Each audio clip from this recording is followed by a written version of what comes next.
The TV flickers to life again, no channel number, no schedule, just a broadcast that refuses to die. You thought it was over. You thought the static was the end.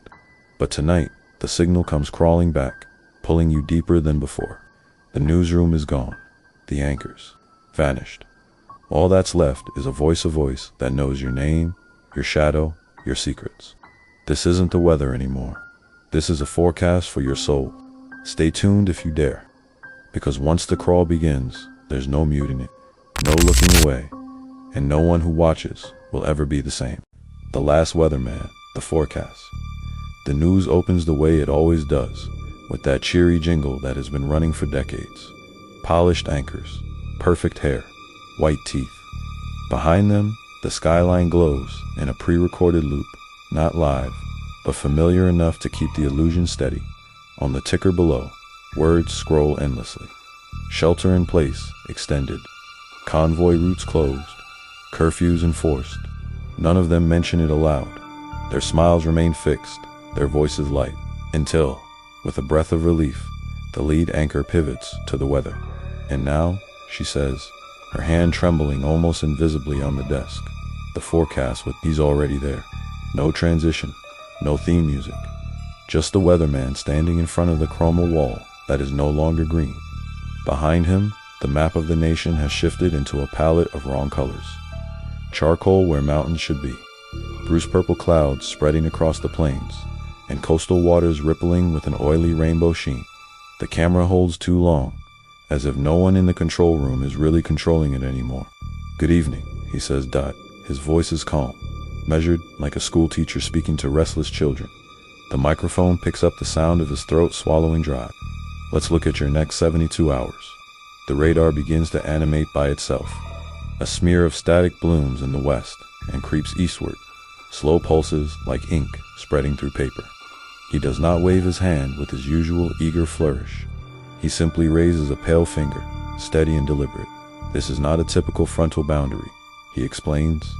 Pressures are falling faster than our instruments can record. The models are unreliable. You'll notice artifacting along the ice. For a split second, the artifacting becomes faces open mouths, frozen in screams. Then the image stutters back to noise. Inland communities should prepare immediately. You will hear it before you feel it. A sound like a stadium chanting your name. Do not step outside when it begins. In the control room, a producer whispers frantically. Cut back to anchor 2. But the switcher doesn't respond. The monitors stay locked on him. Coastal regions, he continues, tone still calm. The tide is ignoring the moon.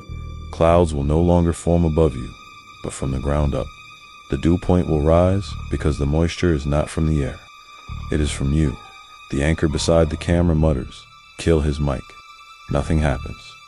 His voice comes through clearer, stronger, as if the system itself is listening to him. Subdivisions with names borrowed from what no longer grows: Birch, Orchard, Medoya, will be first.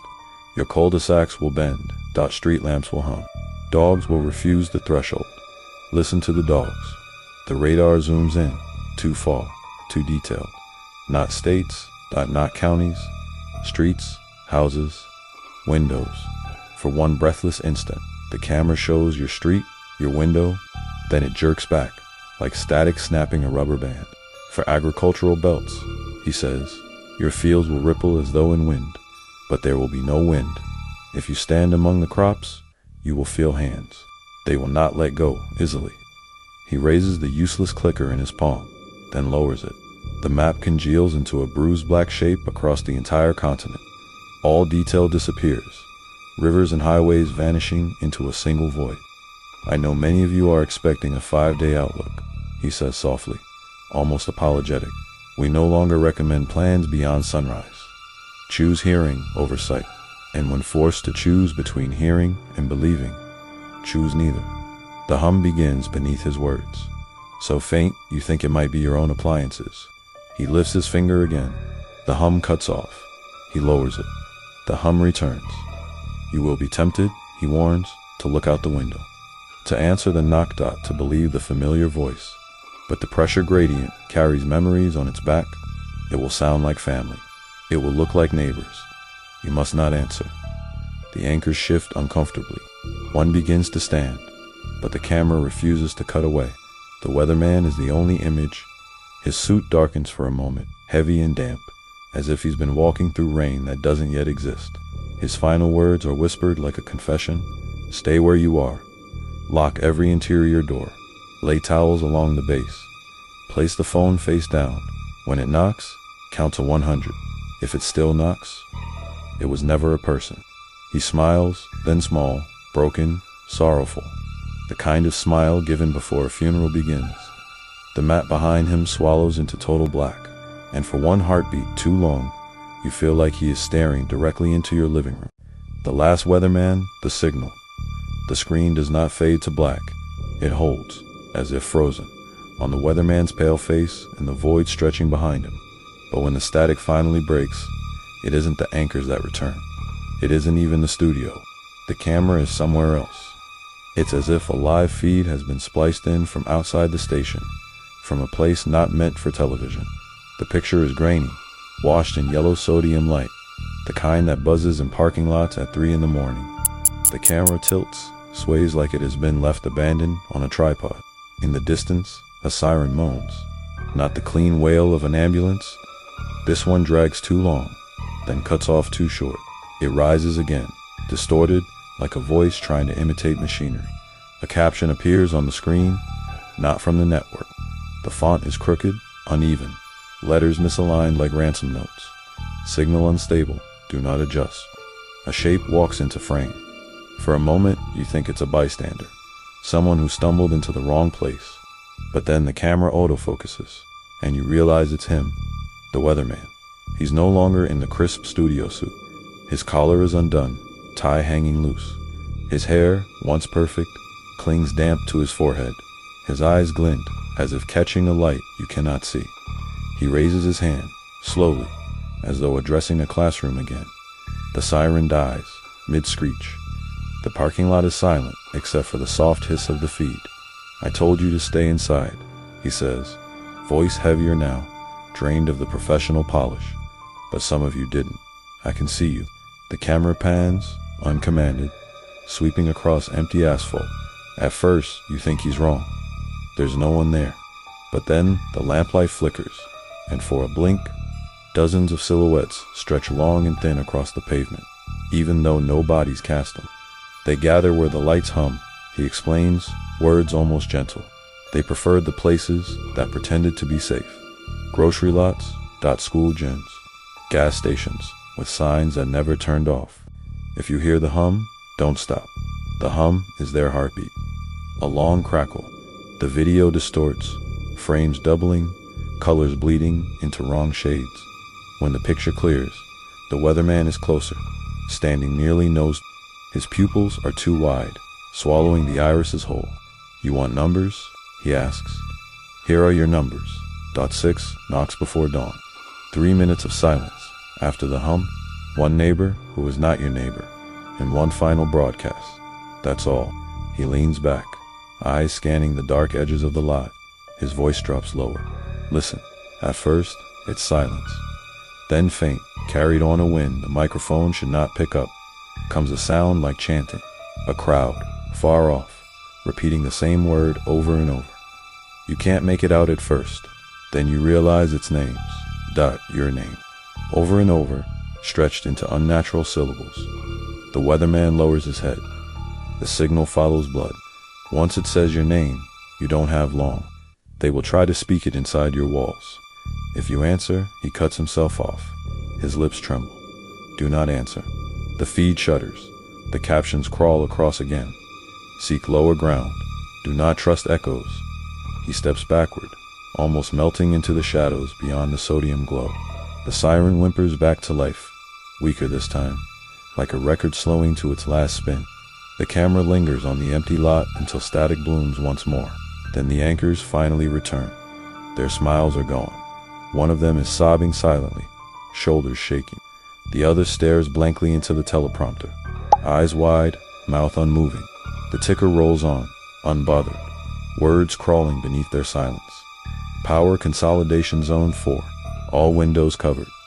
The hum is not weathered, and in the corner of the screen, for less than a second, a flash of the weatherman's face returned smiling, proud, as though his job is finally done. The Last Weatherman, Segment 3, The Crawl. The commercial break never comes. No ads for detergent, no jingles for local car dealerships. Just black, then a sharp flicker, and the feed is back on. The anchors have vanished. The news desk sits empty, chairs slightly rotated as if they were pulled away in a hurry. The set lighting buzzes, but it's dimmer now, tinged a faint, sickly green. The cameras continue to roll.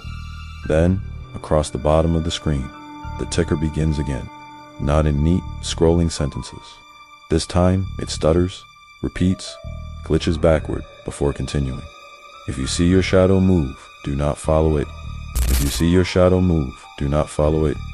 The words stretch, break, reform. Viewers across town swear later that they saw their own addresses scroll across. Some insist they saw birth dates. Others claim the ticker whispered family names into their ears, even when the TV was muted. A sudden cut jolts the broadcast. The camera is no longer in the studio.